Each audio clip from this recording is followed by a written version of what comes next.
Hello everyone and welcome to another video. Today I'm going to give you a complete tour of my collection to show you what I have going on at the moment. My collection is fairly small since I prefer having less species in bigger and better looking enclosures. But anyway, let's get into it. Before entering my animal room, let's check out my two crested geckos that are right outside of it. These enclosures look ugly and I'm going to recreate them in the near future. I created pots for the plants in these car bark tubes, but the angle makes it so that all the water just goes straight out, which killed the plants. First we have one of my favorite animals, which is this guy. This is Frassebosse, my male crested gecko. Frassebosse is actually a very common name for boys in Sweden. If you look at the list of the most common names, Frassebosse is always first. In his former home, he shared enclosure with a female and another male, and he was the least dominant male. He was very skinny when he came to me at the end of the last summer, and he was also very thirsty, since he traveled for an entire day in a bone dry box. I haven't done anything more than keeping his enclosure at the proper humidity and feeding him a little extra, and it looks much better now, but still not perfect. His tail is also a bit weird. I don't know what happened since a little stump is still there, but most of it is dropped. I suppose it broke or something, but at least it was before I got him, so it was not my fault. Next up, we have my second crested gecko. This is my female named Franselina. The backstory to the name is that crested geckos are named ögonfransgecko in Swedish, which basically means eyelash gecko. With Frans being a part of the common name and a human name as well, many crested geckos in Sweden are named Frans, but it's a boy name, so it didn't work. I could name her Franziska, which is the female version of Frans, but then I came up with Franzelina and it sounds a bit more unique. Anyway, this is Franzelina and she's almost 8 years old. I got her 5 years ago and she was my first own pet except for a cat. Now let's move on to the animals inside of my animal room. We'll begin with this rack. Here I keep my Dendrobraidus leucomelus guyana banded, or Dendrobraidus leucomelus guyana. It's basically another morph of the common leucomelus, coming from a different population with slightly different pattern. Unfortunately, this locality is a bit more shy than the common ones, but they do get bolder over time. This is a 4-year-old pair that I got in August. This enclosure is in the smaller range, but they do very well in here. I might make another enclosure with slightly bigger dimensions in this spot for them, but for now they will live here for some time. Now to my two invertebrate shelves. First out we have Selma, my Acanthoscurria geniculata. I got my first two spiders in the same day, 3 years ago, and back then she wasn't even 1 centimeter, or a third of an inch. She's still far from full grown, but the difference is huge.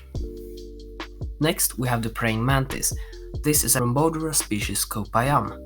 It basically means that it's from the genus Rhombodura, but the species is unknown, but it comes from Copayam, which is an island in Thailand.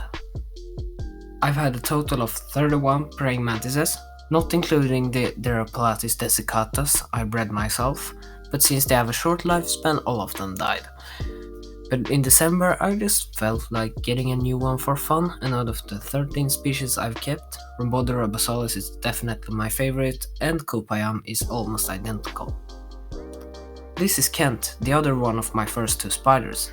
He's a Brachypelma albafulosum nicaragua form. Unfortunately, he's a mature male, which doesn't live for long. I'm surprised he's still alive since it's been almost 2 years since he matured, but I don't complain. I also have to say that I didn't sell my bigot Theraphosa styrmi named Bowser. He matured to a male and I gave him away to a friend that has 2 females for a 50-50 breeding project where I get half of the babies if he succeeds. Bowser did breed with a female, but the second female killed him. I still miss him, but I hope I'll get some babies in the near future. Next up, I have my springtail and isopod cultures. I have one springtail culture on charcoal, one mixed culture with Panama isopods, I don't know the scientific name, and springtails, and finally a culture of Porcelia hoffmannseggi. I also keep my fruit fly cultures for the dart frogs over here. I also got this tub with hundreds of dubia roaches. This is the feeders for some of my animals. Now let's move on to this side of the room to take a look at my house geckos. This is fat-tailed house geckos, Hemidactylus platyurus. These guys are super fast but very entertaining to watch and feed. This is a male and a female named Echo and Delta after the velociraptors in Jurassic World. Originally I had 2 females and 1 male. The second female named Blue sadly passed away while laying eggs. I think she was just old and didn't manage to lay her eggs properly. I still have a few of her eggs and some for the other female. Some look bad since I did some mistakes by keeping the collected eggs to dry in the beginning, which I no longer do now of course. Next to my house geckos, I keep my newest additions, a pair of Dendrobates tinctorius series. They are moving into the tank I built in the last video, actually as soon as next week. Stay tuned. The reason I didn't wait to get them is because I rarely see sexed pairs from trustworthy sellers near me, so I think it was worth it to keep them in this enclosure for a few weeks. I need name suggestions for them, feel free to drop yours in the comments.